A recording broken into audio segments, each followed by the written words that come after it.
a empezar a compartirles la pantalla para continuar con nuestro estudio del día de hoy.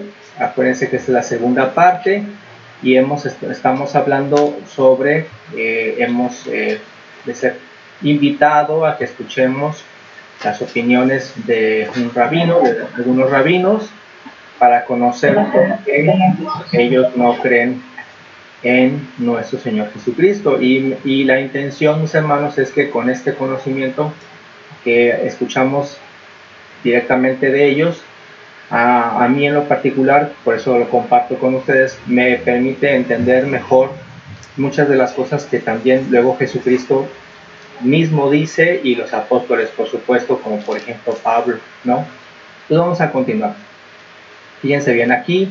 Entonces, haciendo el resumen de lo que nos explicó el rabino Tuvia Server, el que tiene montado un video donde explica, son dos, de hecho esta fusión que les estoy presentando aquí es la fusión de dos videos que vi de él, uno donde explica por qué no creen en Jesucristo, pero siempre él hace referencia a lo que dice él, nuestros sabios, lo que nuestros sabios nos han enseñado.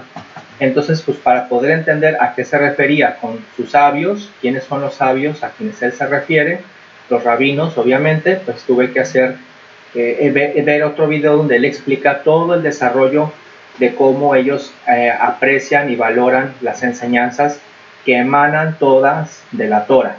La Torah es este libro que contiene los 5 libros de Moisés, ¿verdad? Lo que nosotros llamaríamos también como el Pentateuco, y también se pueden incluir ahí, obviamente, los libros de los profetas mayores y de los profetas menores. Entonces, aquí en esta tabla, si ustedes, espero que se pueda apreciar bien, nos dice Gabriel Aquino que no puede ver en pantalla completa. Es que creo que tienes que darle clic, no sé si estás en celular o en computadora, tendrías que darle clic a mi misma imagen para que ella sea la que predomine, la que se haga grande. Entonces sí, también en celular creo que tienes que darle clic a mi imagen para que sea la que predomine y de esa manera se pueda ver grande. Entonces, bueno, como les decía yo, aquí nos explicó el rabino que el origen, obviamente, ellos siempre lo explican, es la Torah, los libros de Moisés. Entonces él explica que Moisés recibió todos estos mandamientos de parte de nuestro Padre Celestial. Moisés se los enseña a Josué, obviamente a Aarón, pero también pasa a Josué, y ya después, cuando el pueblo es llevado en cautiverio a Babilonia, cuando empieza su regreso de Babilonia a lo que sería Jerusalén, hay un momento que le llaman la Gran Asamblea, que es en el 540 a.C., aunque si notaron, si fueron observadores, bueno, no, más bien aquí tendría que explicárselos yo, porque realmente el video del rabino no lo han visto, yo se los estoy resumiendo, pero él siempre que hace referencia a las fechas dice en el 540 antes de la era moderna o de nuestra era. Ellos nunca van a mencionar antes de Jesucristo, antes de Cristo, no dicen esa expresión, ¿no? Pero se están refiriendo a lo mismo. En el 540 de la era moderna, antes de la era moderna o de nuestra era, nosotros decimos 540 antes de Cristo, el profeta Esdras, que todavía viene precisamente del cautiverio, se forma esta gran asamblea, la cual tiene como propósito poner por escrito y ordenar todas las enseñanzas que vienen de parte de Moisés, que vienen de parte de Josué. Entonces ellos se encargan de ponerse a escribir, y después él nos comenta que en el 250 a.C.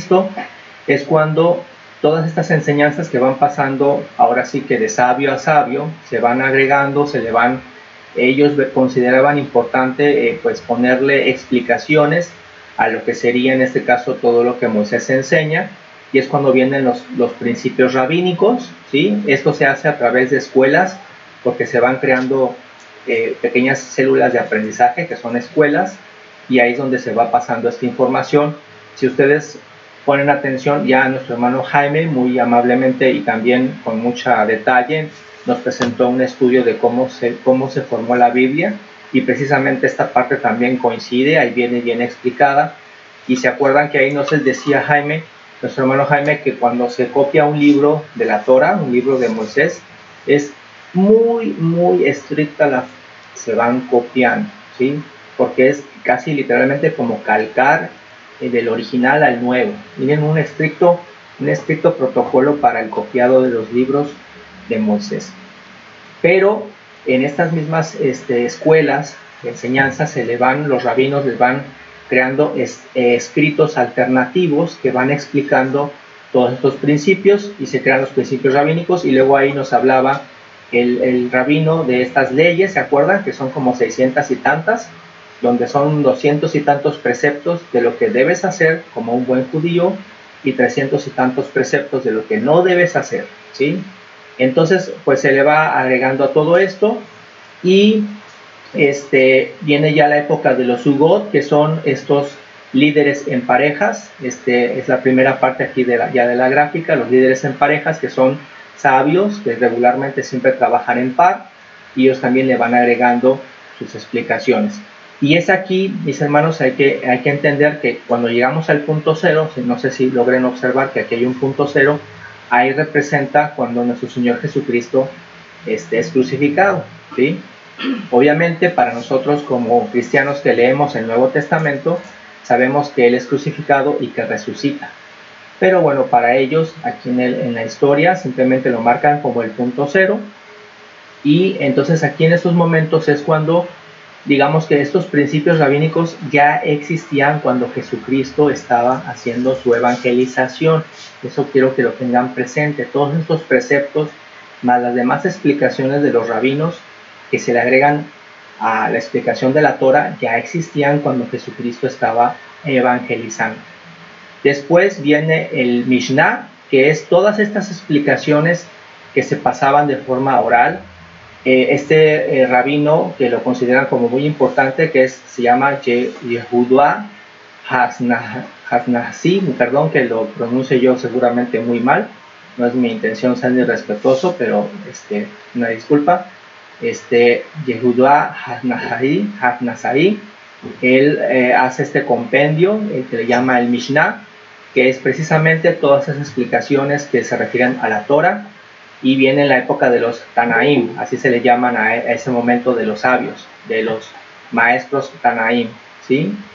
Entonces, de ahí ya estamos en el 200, ya habían pasado 200 años después de que Jesucristo había ascendido, ¿verdad?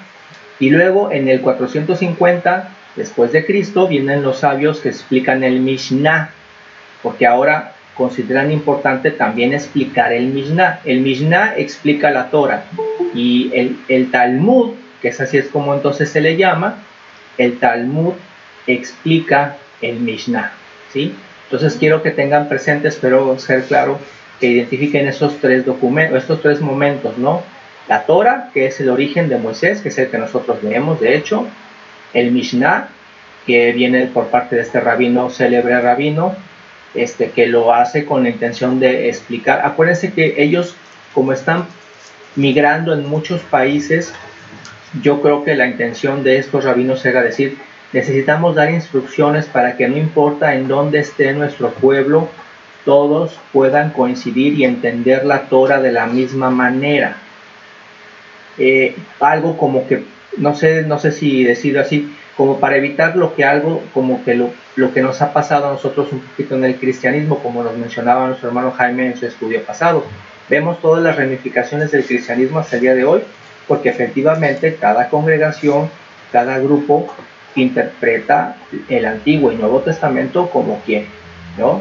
Entonces yo siento que esta intención de estos rabinos sabios de estas épocas después de Esdras, que por eso crearon el Mishnah, era que fuera una guía para que no importa en dónde estuviera el pueblo judío, no importa en qué país viviera, entendieran y descifraran la Torah de la misma manera.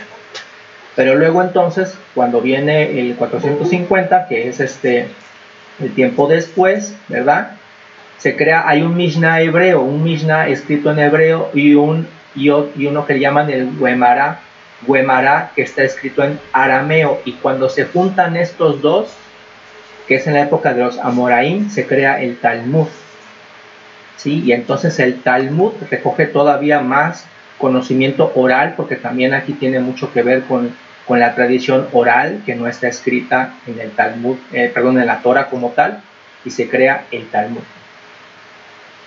Y entonces esos son los documentos que siempre van a hacer por lo regular referencia cuando ustedes, si un día hablan amablemente con un judío, siempre va a referirse con mucho respeto hacia el Talmud, que explica el Mishnah, y el Mishnah que explica la Torah. Al final de cuentas ellos dicen, cuando yo leo algo del Talmud, estoy leyendo tal y como debe ser de la Torah. Y ya después tenemos los siguientes momentos, los Seboraim, que son otro momento, los Genoim, los Rishoim, unos lo llaman los genios, otros los primeros, y ya tenemos hasta el final de nuestra era los Ayaronim, de los cuales puedo destacar a un hombre muy prominente, que es el rabino Maimónides, ¿sí? Que siempre hacen referencia a él como el sabio Maimónides, y veo que el rabino hacía mucha referencia a lo que él decía. Entonces, si se dan cuenta, aquí están, estos son los sabios, del 450 para atrás son los sabios, y de ahí en adelante ellos les llaman nuestros eruditos, ¿sí? No son los sabios, pero son nuestros eruditos. Y esa es la forma en que ellos tienen la secuencia de las ordenanzas de Moisés. Por lo tanto, si Maimónides dice algo, lo dice bien porque está basado en el Talmud, el cual está basado en el Mishnah, el cual está basado en la Torah, ¿sí? Así lo consideran ellos. Entonces también le quiero agregar, para coordinar, siempre es bueno revisar varias fuentes. También di el testimonio de otro rabino, este rabino que también en un breve video nos explica que por las razones también por las cuales no cree el pueblo judío que Jesucristo sea el Mesías.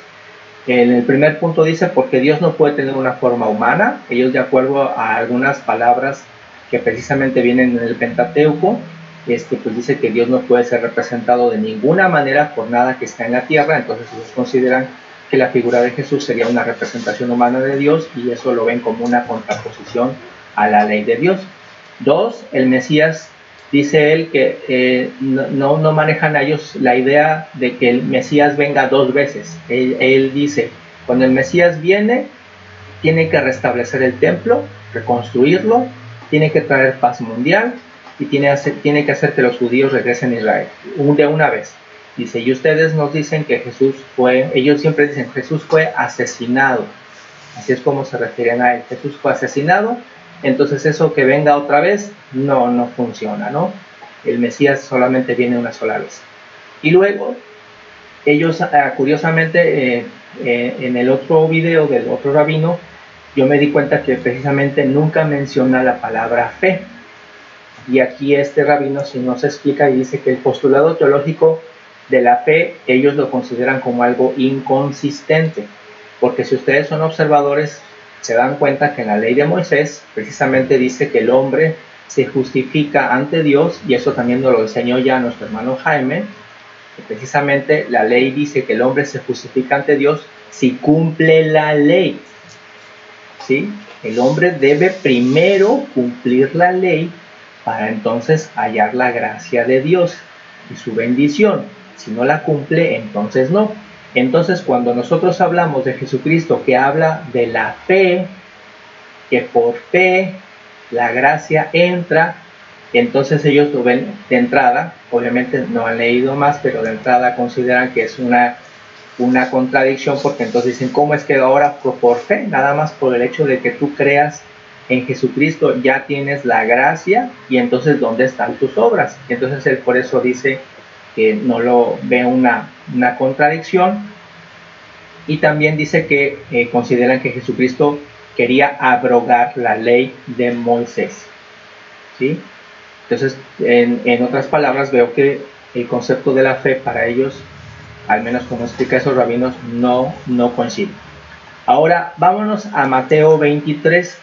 Obviamente, yo les voy a pedir que después, con mucha calma en sus casas, lean todo el capítulo, y si ustedes consideran lo que acabo de decir acerca de lo que menciono de todas las leyes que los rabinos habían puesto para explicar. Ya les digo, ellos me imagino que lo hacen con la intención de que no importa en dónde estén, el pueblo siempre pueda interpretar la Torah como debe ser. Pero entonces, vámonos a Mateo 23. Es muy interesante todo el capítulo, pero ahorita para hacerlo un poco más corto, les estoy poniendo aquí solamente el Mateo 23 del 1 al 4.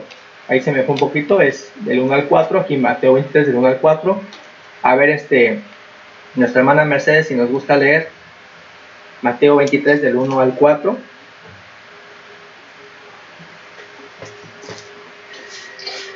Entonces habló Jesús a la gente y a sus discípulos diciendo: en la cátedra de Moisés están sentados los escribas y los fariseos. Así que todo lo que os digan que guardéis, guardadlo y hacedlo, mas no hagáis conforme a sus obras, porque dicen y no hacen. Pues atan cargas pesadas y difíciles de llevar y las ponen sobre los hombros de los hombres, pero ellos ni con un dedo quieren moverlas. Gracias. Y si ponen atención y se leen después todo el capítulo 23, después de lo que acabo de comentar sobre todas las leyes que están para entender mejor la Torah, a mí me ha resultado muy ilustrador, porque entonces le entiendo más a Jesús. Obviamente sí había leído yo este versículo de Mateo, pero ahora que conozco también el aspecto pues de la ley judaica y todas estas leyes que acabo de comentar, pues me doy cuenta que aquí Jesucristo indudablemente nos está diciendo algo, ¿no? Si bien es cierto que si yo leo el Mishnah y yo leo todos estos libros que acabo de mencionar, obviamente si uno los lee, vamos a encontrar que no dicen ninguna cosa equivocada, dicen cosas muy ciertas, porque eventualmente están desmenuzando. Es como si yo escribiera mi mismo estudio, ¿no? Están desmenuzando todas las palabras de Moisés para entenderlas, para explicarlas a detalle. Entonces, si se están basando en los escritos, en las mismas leyes de nuestro Dios que se las dio a Moisés, pues obviamente no diría nada equivocado, ¿no? Y aquí por eso dice Jesucristo: en la cátedra de Moisés están sentados los escribas y fariseos. O sea, él aquí se está refiriendo a todas estas interpretaciones y libros que acompañaban en las sinagogas de su misma época, ¿sí? Pero hay un punto que Jesús creo que nos hace que analicemos, y es un punto muy crítico, no nada más para el pueblo judío, sino también inclusive para nosotros, la cristianidad a nivel mundial. Y lo quiero, aquí también destaco este otro punto también del mismo Mateo 23. A ver, ya Mercedes, vuelve a leer por favor, ahora aquí el 24 y 26. Guías ciegos, que coláis el mosquito y os tragáis el camello. Ay de vosotros, escribas y fariseos, hipócritas, porque limpiáis lo exterior del vaso y del plato, pero por dentro estáis llenos de rapiña y de injusticia. Fariseo ciego, limpia primero lo de dentro del vaso y del plato, para que también lo de afuera quede limpio. Ok, y es que es muy importante, mis hermanos, que aquí Jesucristo nos está haciendo una exaltación donde dice, ok, están las leyes de la Torah, y luego están todos estos principios rabínicos que intentan explicar estas leyes, y la pregunta es, y entonces, ¿sí? ¿Por qué cuando Jesucristo camina por la tierra de Jerusalén, por qué entonces hay tantas necesidades? Dice aquí en Mateo también, sigo resaltando otro punto de Mateo 23, cuando dice, Jerusalén, Jerusalén, que matas a los profetas y apedreas a los que te son enviados. ¿Cuántas veces quise juntar a tus hijos como la gallina junta sus polluelos debajo de las alas y no quisiste? He aquí que vuestra casa os es dejada desierta. Y bueno, aquí también el Mateo dice, porque os digo que desde ahora no me veréis más hasta que digáis, bendito el que viene en el nombre del Señor, que es a lo que nos interesa y vamos a entender también en este estudio del día de hoy. Entonces es muy, muy poderoso toda la crítica que hace Jesucristo en este capítulo de Mateo, porque precisamente hay muchas leyes, están todos los eruditos explicando toda la Torah, infinidad de preceptos, está todas estas recomendaciones que ellos mismos escriben, y entonces la pregunta es, ¿por qué hay pobres? ¿Por qué hay cojos? ¿Por qué hay enfermos? ¿Por qué había leprosos? ¿Por qué había viudas desamparadas? ¿Por qué había huérfanos? ¿Por qué había ciegos? Gente con hambre. ¿Por qué había desigualdad social en donde se trataba bien a los que tenían dinero y se trataba mal a los que tienen poco dinero? ¿Por qué había robo? ¿Por qué había asesinatos? Si una región, un pueblo, se jacta de explicar con todo detalle y con toda prudencia y con toda severidad todas las ordenanzas de Dios, entonces Jesucristo les pregunta a ellos como pueblo, ¿por qué existen estas cosas en Jerusalén? Y entonces también creo yo que es una exhortación que nos hace a nosotros mismos quienes decimos se me fue la palabra, quienes decimos que portamos la sabiduría de Dios, y entonces cuando nosotras en nuestras mismas familias o nosotros mismos tenemos problemas de salud o tenemos problemas, obviamente puede que algunos de ellos vengan externos, obviamente, pero si son internos, la pregunta es ¿por qué los tenemos? Se supone que tenemos también los oráculos de Dios. ¿Qué fue lo que le dijo creo que aquí me equivoqué, creo que no es Mateo, porque me parece que esto es en el Antiguo Testamento. Aquí una disculpa porque no es definitivamente Mateo, esto debe de ser, creo que es Deuteronomio. A ver, déjenme checar. Vamos a ver. Aquí se me fue. Mala. Déjenme explicar dónde está.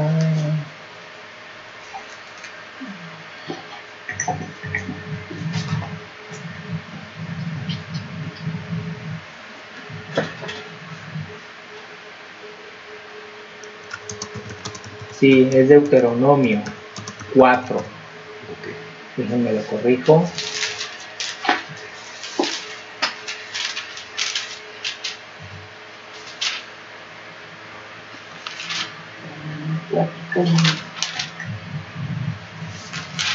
Sería Deuteronomio 4, 5 y 6. A ver si me ayudan a comprobar que sí es ese. Sí, sí es ese, mi hermano. Ya, ¿verdad? Sí, ya la atiné. A ver, ¿me lo lees, Tere? Por favor. Sí.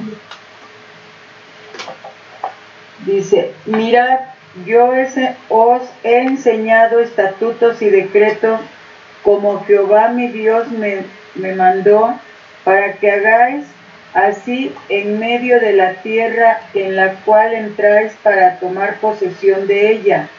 Guardaos pues y ponedlos por obra, porque esta es nuestra sabiduría y vuestra inteligencia ante los ojos de los pueblos, los cuales oirán todos estos estatutos y dirán ciertamente: pueblo sabio y entendido, nación grande es esta. Gracias. Entonces aquí nosotros vemos, gracias mi hermana Tere, vemos nosotros que el origen de las leyes de la Torah, del Pentateuco, precisamente es porque nuestro Padre Celestial le está diciendo a los descendientes de Abraham que los va a crear como una nación y que quiere que ellos que ellos pongan los decretos, que los ejecuten, que los hagan, ¿sí? Para que en la tierra donde van a poseer, para los ojos de todas las demás naciones, dice que la gente los volteásemos a ver y dijésemos: pueblo entendido y sabio, nación grande. ¿Cuál es esa característica de esa nación grande? Bueno, pues una nación que ejecuta estos preceptos, y estos preceptos, cuando se llevan a cabo, no permiten que existan todas las cosas que mencioné antes, ¿sí? Cuando se ejecutan los preceptos de Dios, entonces todo esto, mis hermanos, los pobres, los cojos, los enfermos, los leprosos, las viudas, los huérfanos, los ciegos, los hambrientos, la desigualdad, la injusticia, robos y asesinatos, por mencionar unos, no tienen razón de ser Entonces Jesucristo, por supuesto que me parece que hace una llamada de atención muy real, en cuanto obviamente aquí lo vemos que lo hace primeramente al pueblo judío, que él mismo también es judío, y nosotros también podemos aprender una lección de decir, cuando nosotros luego a veces sentimos que nos va mal, siempre hagamos esa reflexión, porque si le vamos a pedir a Dios que nos ayude, si le vamos a pedir a nuestro Padre Celestial que nos socorra, sí, nos socorre, pero ¿y cuántas veces somos nosotros los mismos causantes de volver a caer en lo mismo? Y nosotros mismos originamos las mismas enfermedades y los mismos padecimientos y las mismas dolencias y la misma desesperación que nos ataca. Es como si nos estuviesen dando la bendición y nosotros la agarramos con las manos, con los dedos abiertos. Siempre se nos va a estar escurriendo. Y la cuestión es que nuestro Señor es muy bondadoso y misericordioso, pero también Él dice que de ninguna manera tomará por inocente al culpable. Entonces, si nosotros somos autoculpables de nuestros propios dolores y padecimientos, como aquí lo está haciendo el pueblo de Israel, entonces Jesucristo con justa razón nos va a llamar a nosotros mismos hipócritas. Porque por un lado, decimos y exclamamos miles de recomendaciones y bendiciones orales, pero en la acción no las ejecutamos, no ponemos atención en lo que estamos haciendo. Entonces, ¿de qué sirve que existan tantas leyes escritas que expliquen la Torah si al final de cuentas no se están ejecutando? Y la razón que no se ejecutan, Jesucristo la está poniendo en evidencia, porque si no, no habría toda esta gente con tantas necesidades. Entonces, voy ahora a pasar a la parte donde viene esta otra ponencia. Este muchacho se llama Eitan Bar. Esta ponencia la hizo en el 2019 en Jerusalén.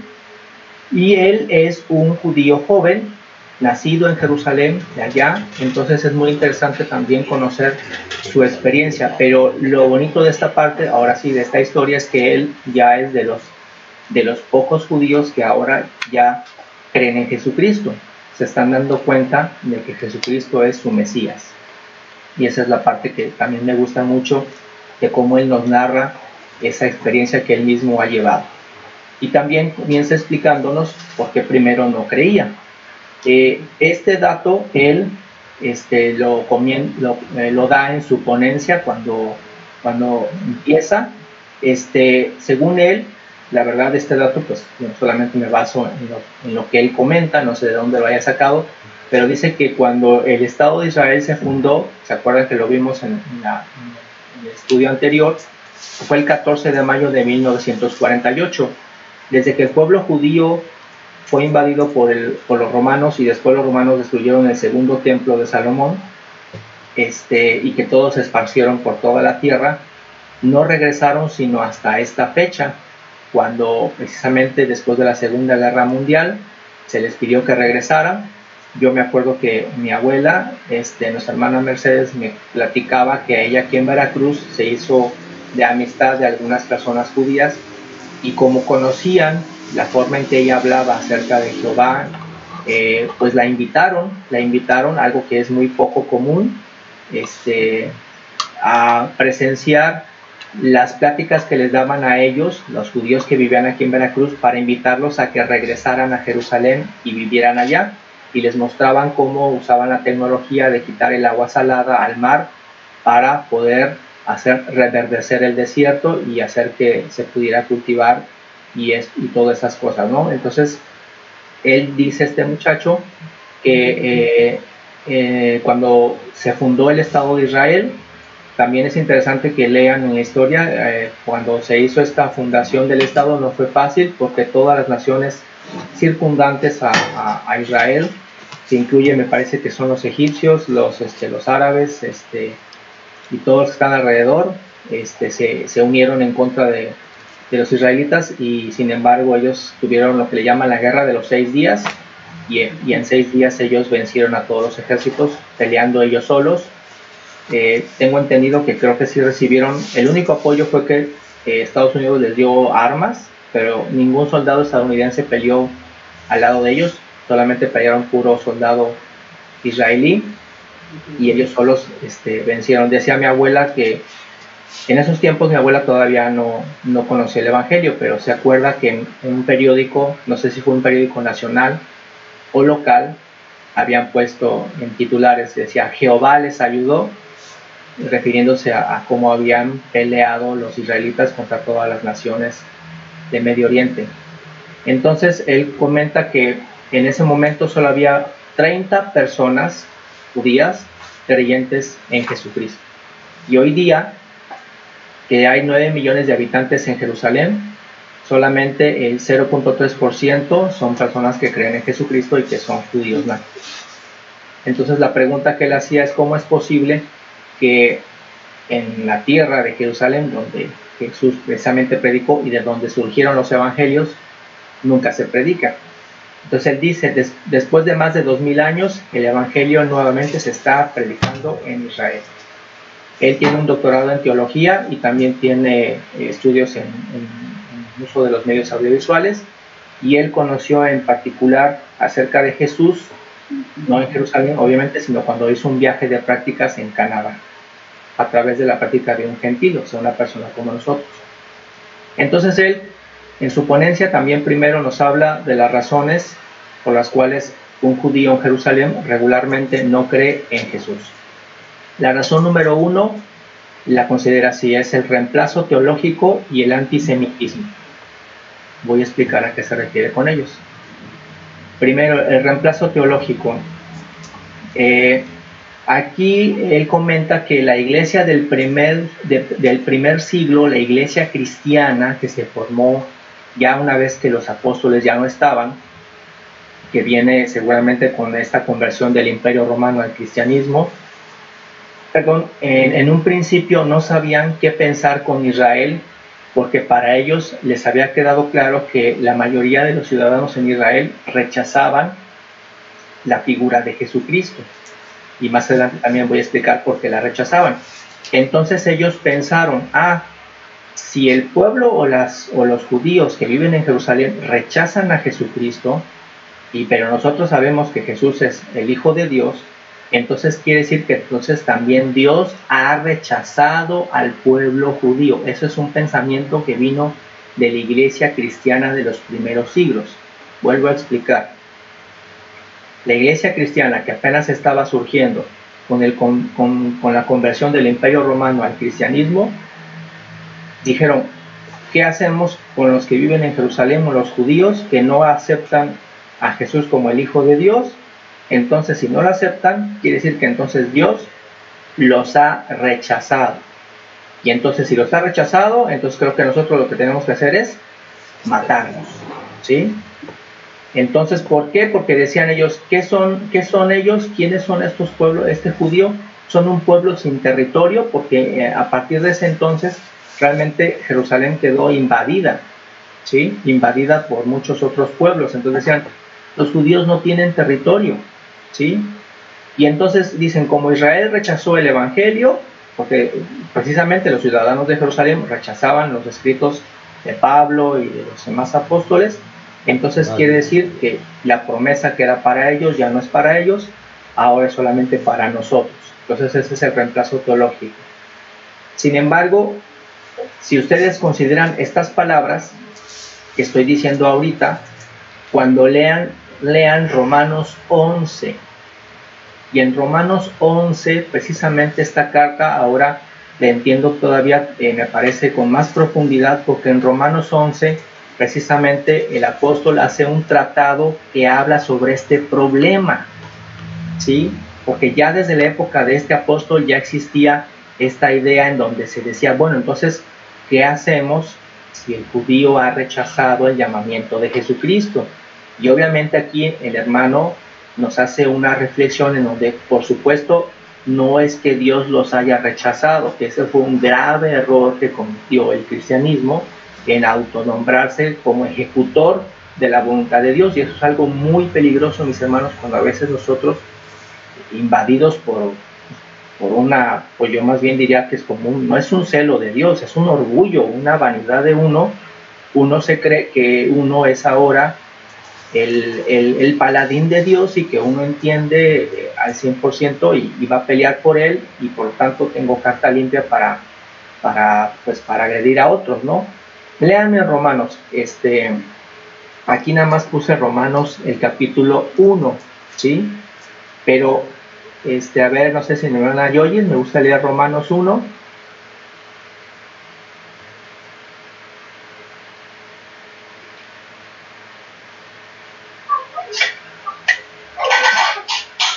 Del 1.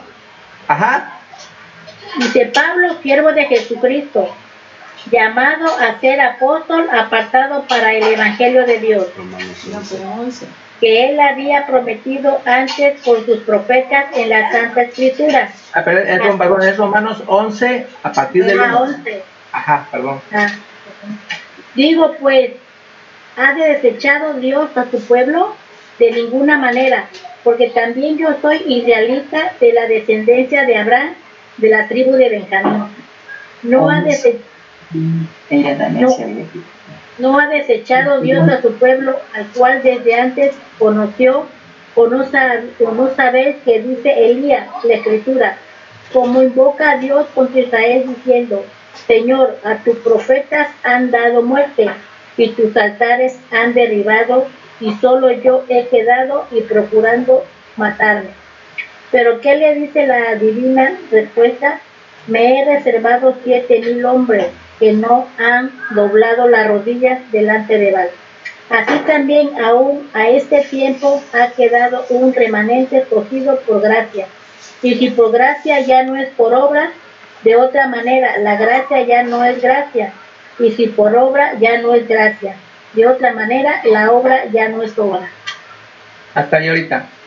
Pero yo también les invito a que lean con esta explicación que acabo de hacer todo el capítulo 11 de Romanos, en donde Pablo habla acerca de esto.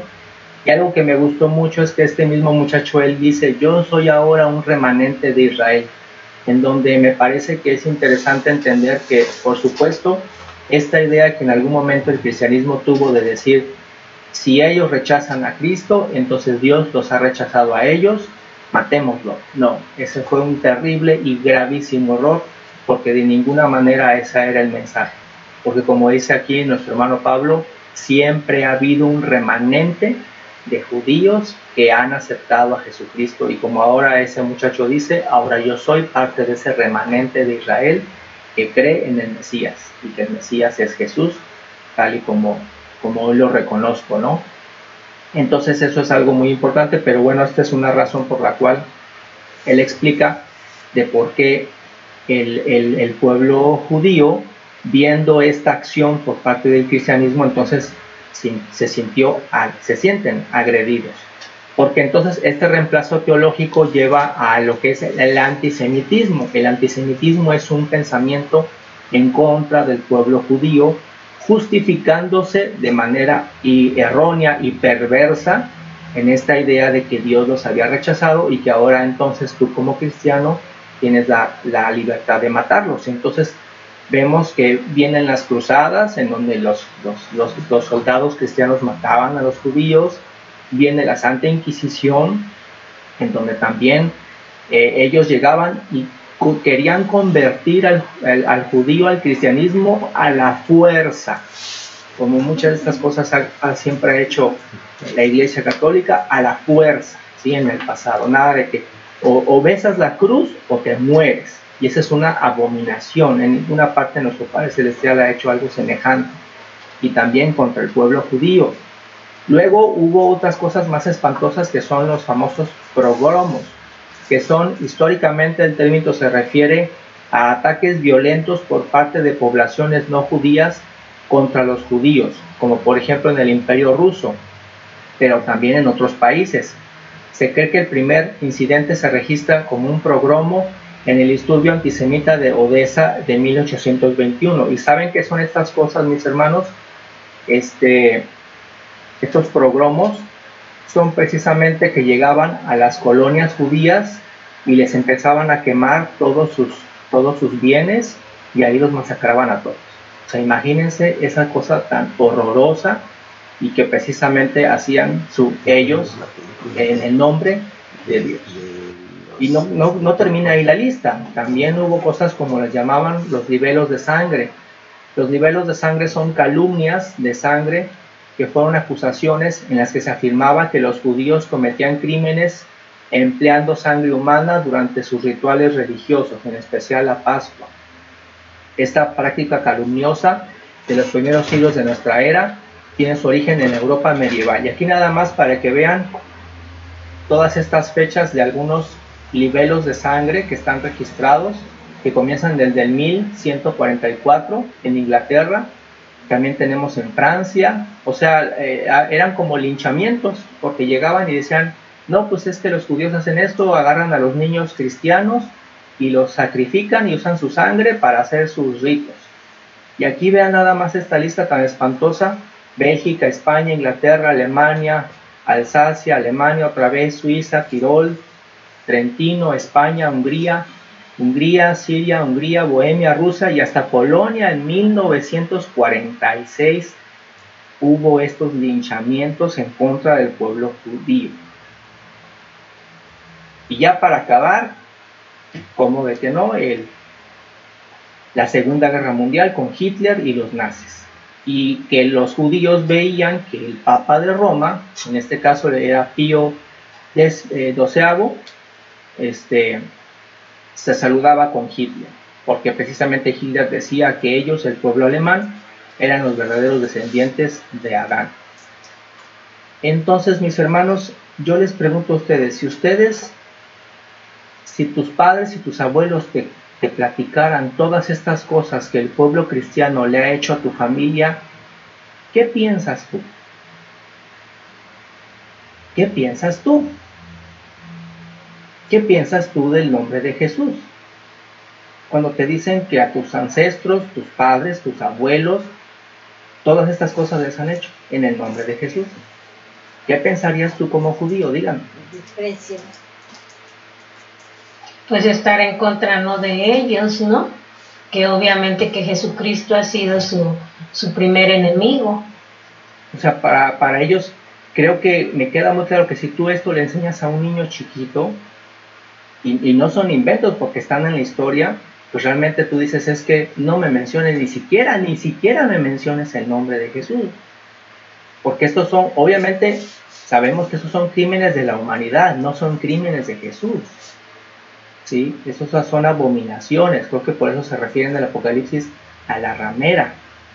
Estas son acciones de la ramera, son abominaciones que de ninguna manera jamás han sido ordenadas ni por Cristo ni por Dios. Pero es muy importante entenderlas y reconocerlas, porque entonces nosotros también, como guardianes de la sabiduría que hoy recibimos a partir de Cristo, no debemos caer en un acto semejante. Nunca jamás deberíamos nosotros de participar en acciones violentas de ningún tipo, porque jamás nuestro Padre Celestial nos ha dado autorización de levantarnos en contra del pueblo de nadie, llámese católico, llámese mormón, llámese lo que se llame, ¿sí? Y entonces, para mí es muy motivador esta explicación que él hace, porque entonces dice, ¿qué pensaba o qué piensa el judío? Muchos hasta el día de hoy, que los cristianos nos odian, que nosotros los cristianos los odiamos, porque también piensan que todo el mundo cristiano es igual, ¿sí? Piensan que todo el mundo, así como también, yo no dudo que haya judíos malos y judíos buenos, que también, cuando a veces me dicen, no, es que los judíos son muy groseros, oye, es que no los englobes a todos, hay personas groseras en todos lados, mexicanos groseros y mexicanos amables. Entonces, también ellos que dicen, a todos los cristianos son iguales, todos los cristianos nos odian, todos los cristianos obedecen al Papa de Roma, y pues no es cierto. El cristianismo ha matado a mis ancestros durante siglos, y Jesús es sinónimo de odio hacia el pueblo judío. Esas son las conclusiones que dice que él tenía como joven judío cuando era niño. Ok, hoy tengo que irme un poco más rápido porque se me está acabando el tiempo, y sí quiero completar todas esas 3 razones que explica él para dejar mi estudio del miércoles y hablarles de cómo es que ellos ahora están evangelizando en Jerusalén, los mismos judíos a los judíos, porque eso es muy importante, mis hermanos, que esta evangelización salga de ellos mismos y no nada más están haciendo evangelización.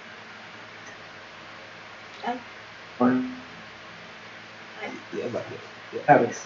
y es una evangelización pacífica. Bueno, voy con la parte número 2.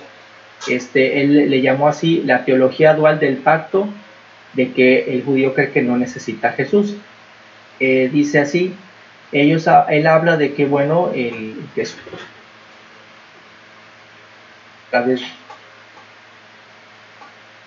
pero entonces él tiene esta idea de decir, pues yo soy salvo de parte de nuestro Padre Celestial porque simplemente soy descendiente de Abraham, y por ser descendiente de Abraham ya soy salvo. Pero entonces leamos aquí que nos dice Romanos 10. A ver, no sé si esté ahí nuestra hermana Maribel, que nos puede leer ahora Romanos 10 del 1 al 3, aunque también sugiero que luego lean todo ese capítulo. Adelante. Hermanos, el deseo de mi que alcancen la salvación. En su favor,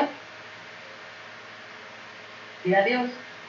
Solo que ese deseo no está basado en el verdadero conocimiento, pues no reconocen que es Dios quien hace justos a los hombres y pretenden ser justos por sí mismos. Hasta ahí. Ajá. Bueno. Y aquí no se han sometido a lo que Dios estableció para hacernos justos. Gracias. Hasta ahí, aunque les digo, si ustedes leen todo este capítulo, habla mucho acerca precisamente de este sentimiento que nos habla este muchacho, ¿no? Que dice él, bueno, es que por supuesto tienen un gran amor, un amor apasionado hacia Jerusalén, un amor apasionado hacia los escritos de Moisés, pero a veces, como dice él, no consideramos, y dicen, podemos cometer el error de establecer nuestras propias leyes, y entonces empezamos a errar, ¿no? Y obviamente estas citas de Romanos, él mismo dice, yo no las conocía antes porque no leemos los libros del Nuevo Testamento, que vamos a ver más adelante porque no los leen, ¿no? Pero ahora que las lee, para él es muy ilustrador reconocer este error, porque obviamente Pablo también es judío, ¿sí? Y aquí ponele un ejemplo y dice, aquí este hombre que ven en la fotografía es un evangélico que vive en Estados Unidos, y este señor, porque dice, bueno, a ver, aquí en Jerusalén, como que a veces nosotros mismos, él se autocritica, ¿no? Se autocritica como judío, dice, aquí los judíos en las sinagogas a veces somos de doble moral. ¿Por qué? Porque por un lado decimos que sí, no queremos nada que ver con los cristianos, no queremos nada que ver con Jesús, pero sí recibimos dinero. ¿Por qué? Porque este señor, él lo tiene documentado porque es un hecho público, donó a diversas organizaciones judías un total de $3 millones entre el 2018, creo, 2019, ¿sí? Repito, este hombre donó a diversas organizaciones judías de Jerusalén un total de $3 millones. Y él pregunta, y díganme ustedes, ¿cuántas de esas organizaciones judías que recibieron dinero de este evangelista cristiano, cuántas de esas organizaciones judías creen en el Mesías Jesús? Y la respuesta es ninguna. Ah, pero sí le reciben el dinero. Entonces él decía, ¿sabes qué? No me hagas este bien, que más bien es como un mal, porque entonces, si yo no conozco a Jesús, lo más seguro, dice él, ¿o qué quieres qué quieres de mí?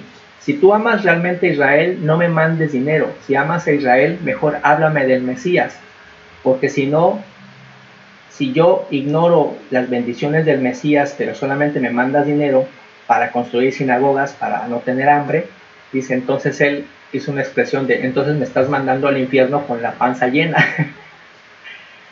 como haciendo referencia a que pues sigo ignorando las bendiciones del Mesías, que es el Hijo de Dios, pero eso sí, gracias por tu dinero, porque construyo muchas cosas, pero pues esa no es la bendición de Dios. La bendición de Dios no es el dinero, la bendición de Dios es entender el mensaje del Mesías.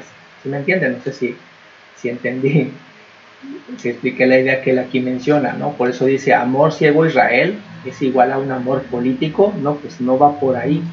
Y dice él, entonces, el pueblo gentil nos provoca a celos. Dice, ¿por qué tengo ahora celos de ustedes? Porque ustedes han disfrutado el conocimiento del Mesías durante más de 2000 años y yo apenas lo voy a empezar a conocer. Ya para concluir, la razón número 3, ya se me acabó el tiempo, dice, ¿qué es lo que los rabinos nos enseñan en las sinagogas? Y aquí, por ejemplo, este caso histórico es muy interesante y con este voy a cerrar. En el año 132 después de Cristo, o sea, si se dan cuenta, es muy poquito tiempo después de que Jesús ya no está, de que Jesús asciende a los cielos y que ya no están los apóstoles, pero en muy poquito tiempo se levantó un judío llamado Simón Bar Kokhba. Y este judío se levantó en contra del Imperio Romano e hizo una revuelta, ¿sí? Y entonces ya había seguidores de Jesús, obviamente una iglesia ya que creía en Jesucristo, judía, una iglesia judía que creía en Jesús, y se unieron a la revuelta también con él, con Simón Bar Kokhba, y estaban juntos peleando en contra de los romanos.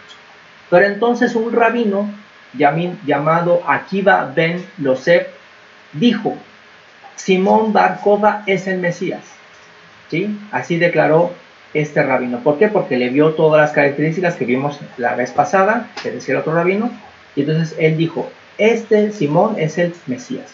Entonces, cuando los que eran seguidores de Jesucristo escucharon que este rabino declaró eso, ¿qué dijeron esos seguidores? No, pues ¿cómo este no es el Mesías? El Mesías es el que nosotros seguimos, que es Jesús, que ya resucitó y no está aquí. Entonces, ¿qué decidieron este grupo de gentes judías que sí seguían a Jesús? Se fueron y dejaron de apoyar a Simón y a este rabino y a este grupo de judíos, y como consecuencia la revuelta falló, ¿sí? La revuelta falló y a Simón lo mataron. Entonces, como sobrevivió el rabino y otros, ellos dijeron, ¿saben qué?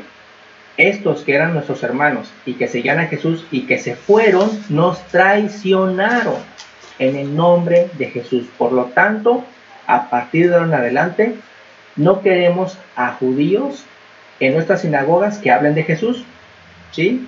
Y pusieron leyes, escribieron leyes, le agregaron leyes a sus procedimientos para que también si tú eras judío, no tuvieses amigos que fueran judíos seguidores de Jesús. Si tú eres judío y vas a mi sinagoga y tienes amigos que también son judíos y creen en Jesús, no, te prohíbo que sean tus amigos, ¿sí? No quiero que sean.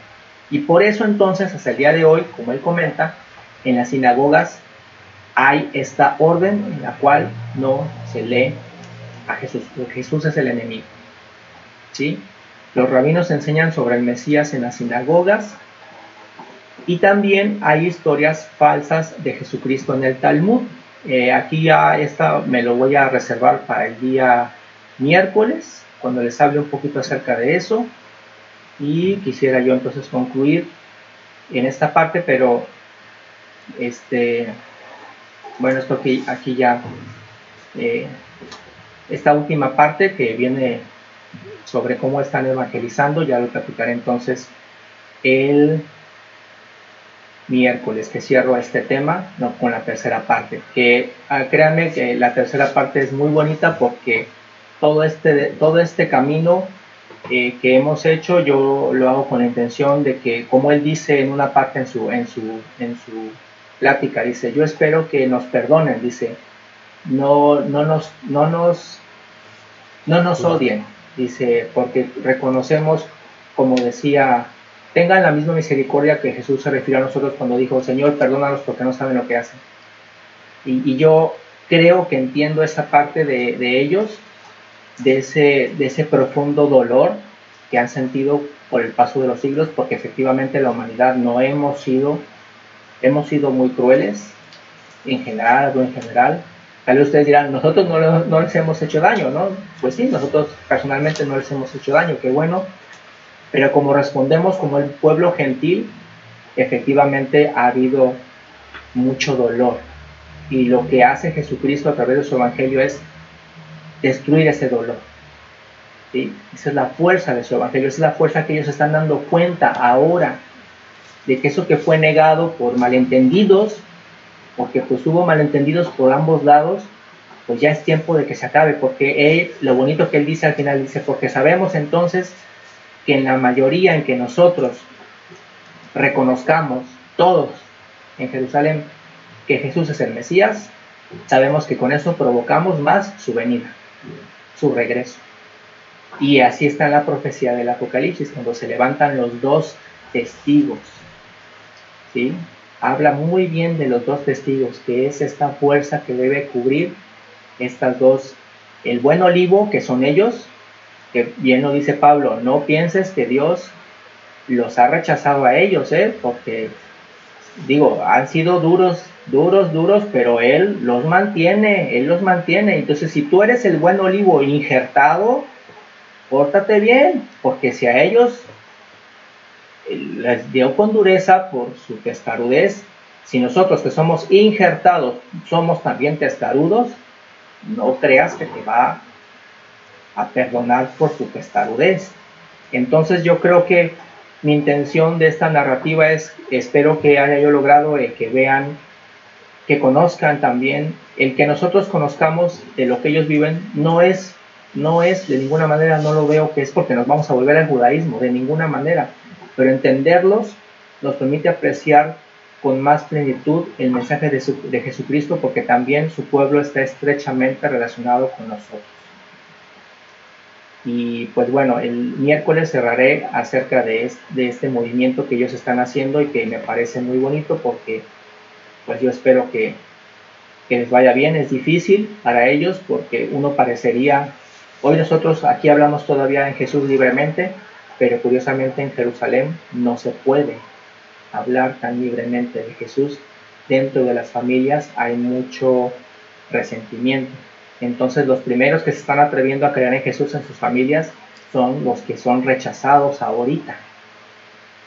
Los ven mal sus familiares, porque de momento pues no entiendes. Y eso es un fenómeno que ellos son los primeros valientes en atreverse en hacerlo, ¿no? Y pues ya, concluyo por ahorita. No sé si alguien quisiera decir algún comentario.